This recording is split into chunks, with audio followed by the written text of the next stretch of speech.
English कैसे सीखें YouTube channel में आपका स्वागत है। इस क्लास में हम इस स्टोरी के एक एक वर्ड का उच्चारण लिखकर इसे ट्रांसलेट करेंगे और इसकी वर्ड मीनिंग आपको लिखकर बताएंगे।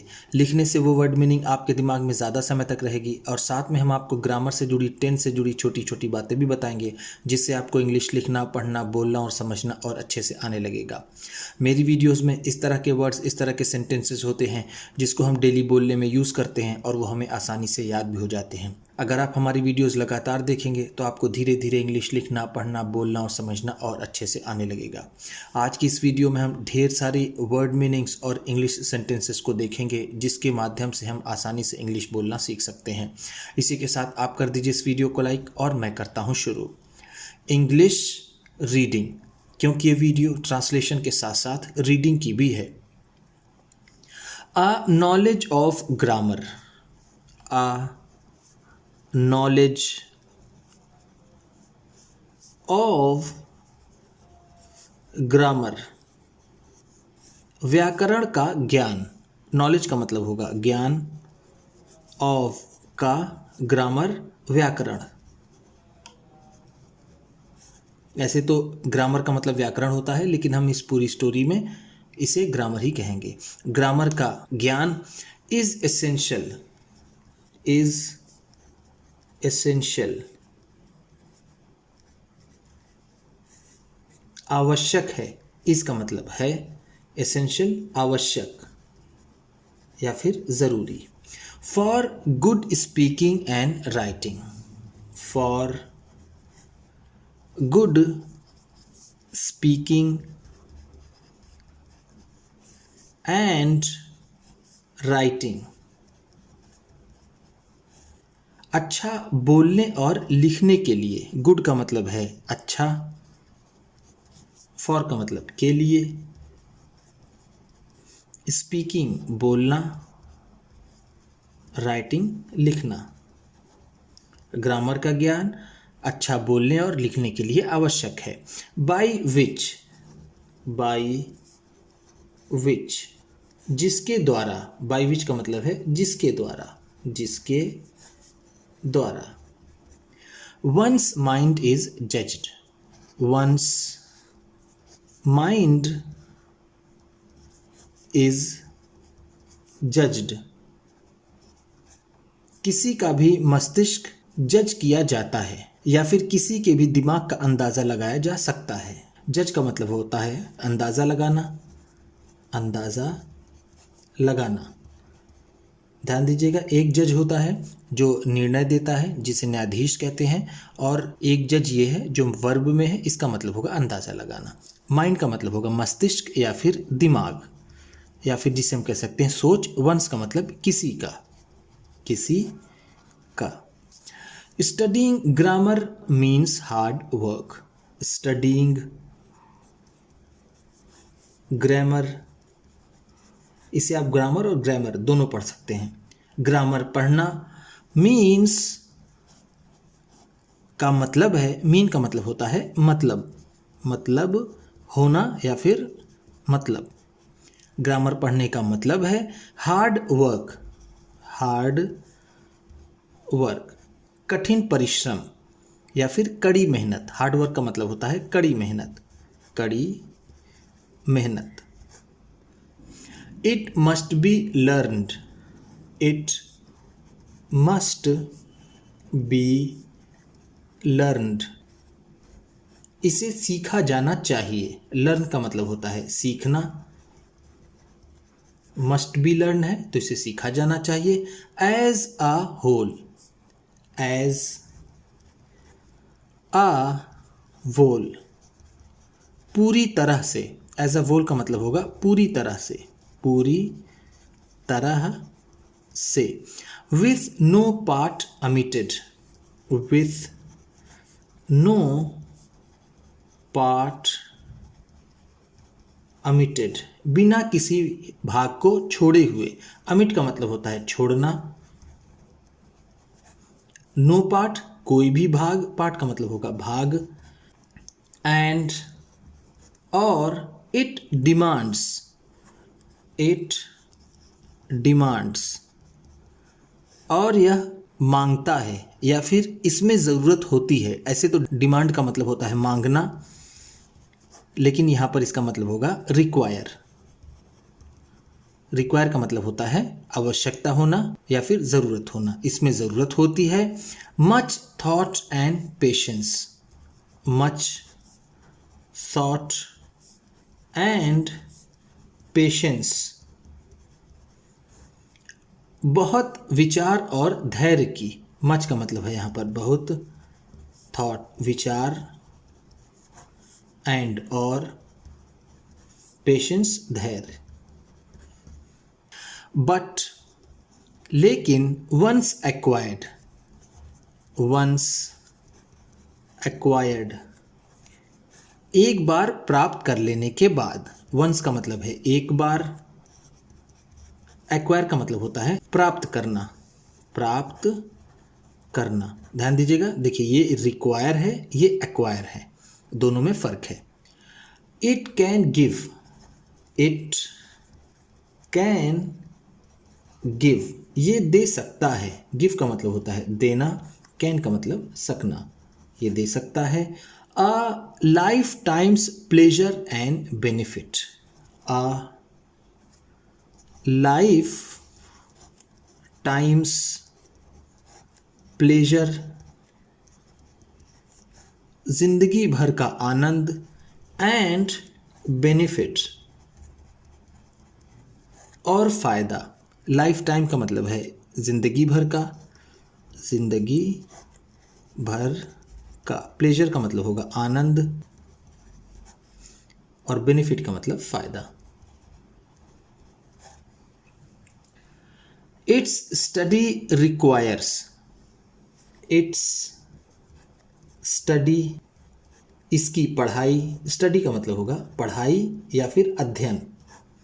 इट्स इसकी, रिक्वायर्स आवश्यकता होती है। No physical hardship, no physical hardship किसी भी शारीरिक श्रम की। इसके अध्ययन में किसी भी शारीरिक श्रम की आवश्यकता नहीं होती। फिजिकल का मतलब है शारीरिक, हार्डशिप का मतलब यहाँ पर होगा श्रम या फिर मेहनत। No special room, no special room किसी विशेष कमरे की। रूम का मतलब होता है कमरा, स्पेशल का मतलब है विशेष। और एक्सपेंसेस, और खर्चे की। एक्सपेंस का मतलब होता है खर्च। इसके अध्ययन के लिए किसी शारीरिक श्रम या फिर किसी विशेष कमरे या फिर किसी खर्चे की आवश्यकता नहीं होती। If people spend, if people spend अगर लोग खर्च करें। इफ का मतलब है अगर, पीपल लोग, स्पेंड का मतलब होता है खर्च करना, खर्च करना। अगर लोग खर्च करें, ओनली सिर्फ, ओनली का मतलब है सिर्फ। Their leisure time, their leisure time सिर्फ अपना खाली समय। देयर का मतलब है अपना, लेजर का मतलब खाली, टाइम समय। Studying grammar, studying grammar grammar को पढ़ने में। They could master it, they could master it वो इसमें महारत हासिल कर सकते हैं। मास्टर का मतलब होगा यहाँ पर निपुण होना या फिर महारत हासिल करना, निपुण होना। इन 1 ईयर, इन 1 ईयर एक साल में। इन का मतलब है में, 1 एक, ईयर साल। एक साल में लोग इसमें महारत हासिल कर सकते हैं अगर वो अपने खाली समय में ग्रामर पढ़ें तो। The author learned it, the author learned, लेखक ने सीखा, ऑथर का मतलब है लेखक, लर्नड सीखा, इट इसे, लेखक ने इसे सीखा, in less than a year, in less than a year, एक साल से कम में, in less than a year का मतलब है एक साल से कम में, एक साल से कम में। As a private soldier, as a private soldier, एक प्राइवेट सिपाही के रूप में, सोल्जर का मतलब होता है सिपाही।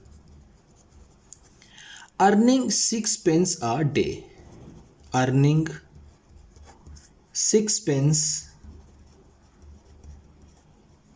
a day, एक दिन में 6 पेन कमाते हुए, अर्निंग का मतलब है कमाते हुए, कमाते हुए, 6 पेंस ये पैसा है जो उसे मिलता होगा, आ डे एक दिन में। He sat on his bed, he sat वह बैठ जाता था, ऑन हिज बेड अपने बिस्तर पर, एंड स्टडीड, एंड स्टडीड और पढ़ता था।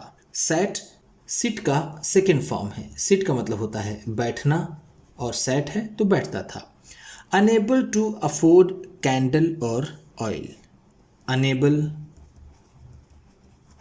टू अफोर्ड, वहन करने में असमर्थ था, अनेबल का मतलब होता है असमर्थ, अफोर्ड का मतलब किसी चीज को खरीदने की क्षमता। कैंडल और ऑयल, मोमबत्ती या तेल, कैंडल का मतलब होता है मोमबत्ती और का मतलब या ऑयल तेल, इसका मतलब ये हुआ वो मोमबत्ती या तेल खरीदने में असमर्थ था। He read in winter, he read वह पढ़ता था, इन विंटर सर्दियों में। ध्यान दीजिएगा, देखिए यहाँ पर ये हमने रेड पढ़ा क्योंकि देखिए यहाँ पर ये ही है जो सिंगुलर है, अगर इसे हम रीड पढ़ें तो ये गलत हो जाएगा क्योंकि सिंगुलर के साथ सिंपल प्रेजेंट में एस या ईएस लगता है, इसलिए हमने इसको रेड पढ़ा जो रीड का सेकेंड फॉर्म है। रीड, रेड और रेड, फर्स्ट फॉर्म की भी स्पेलिंग यही होती है, सेकेंड फॉर्म की भी स्पेलिंग यही होती है और थर्ड फॉर्म की भी स्पेलिंग यही होती है। तो फर्स्ट फॉर्म में इसे रीड पढ़ते हैं और सेकेंड फॉर्म में रेड। तो यहाँ पर है ही रेड वह पढ़ता था, इन विंटर सर्दियों में, विंटर का मतलब होता है सर्दी, सर्दी का मौसम या फिर सर्दी। By fire light, by fire light, आग की रोशनी से, फायर लाइट का मतलब होगा आग की रोशनी, आग की रोशनी। When it was his turn, when it was his turn, जब उसकी बारी होती थी। when का मतलब है जब, was होती थी या फिर थी, his turn उसकी बारी, उसकी बारी, जब ड्यूटी की उसकी बारी होती थी तो वो आग की रोशनी में पढ़ता था क्योंकि वो मोमबत्ती और तेल का खर्चा नहीं उठा पाता था। If he could manage it, if he could manage it, अगर वो ऐसा कर सका या फिर अगर वो ऐसा करने में सफल रहा। मैनेज का मतलब होता है किसी चीज का प्रबंधन करना या फिर किसी काम को करने में सफल होना, तो हम यहाँ पर इसे कहेंगे सफल होना, सफल होना। अगर वो ऐसा करने में सफल रहा, 10 इस तरह। And with no outside encouragement, and और वो भी विथ नो आउटसाइड एनकरेजमेंट, बिना किसी बाहरी प्रोत्साहन के, एनकरेजमेंट का मतलब है प्रोत्साहन, प्रोत्साहन, आउटसाइड बाहर के। Than any youth, than any youth, फिर कोई भी नवयुवक, देन का मतलब है फिर, एनी कोई भी, यूथ नवयुवक। हाउ एवर पुअर और बिजी, हाउ एवर चाहे वो, हाउ एवर का मतलब होगा चाहे, पुअर गरीब और बिजी, चाहे वो गरीब या व्यस्त हो। पुअर का मतलब है गरीब, बिजी का मतलब व्यस्त। Could do the same, could do the same, ऐसा कर सकता है। डू का मतलब होता है करना, कुड डू है तो कर सकता है, सेम ऐसा ही, ऐसा ही, यानी वो ग्रामर सीख सकता है। उम्मीद करता हूँ इस क्लास में बताई गई वर्ड मीनिंग्स आपको अच्छी लगी होंगी। सबसे अच्छा वर्ड कौन सा लगा इसे कमेंट बॉक्स में ज़रूर बताइएगा। इसी तरह की वीडियोस के साथ साथ ढेर सारी रीडिंग की, ट्रांसलेशन की और बहुत सी इंग्लिश सीखने वाली वीडियोस पाने के लिए चैनल को सब्सक्राइब कीजिए और ये वीडियो किसी न किसी अपने एक दोस्त को, मित्र को, परिवार वाले को शेयर भी ज़रूर कर दीजिएगा। तो चलिए मिलते हैं फिर अगली वीडियो में।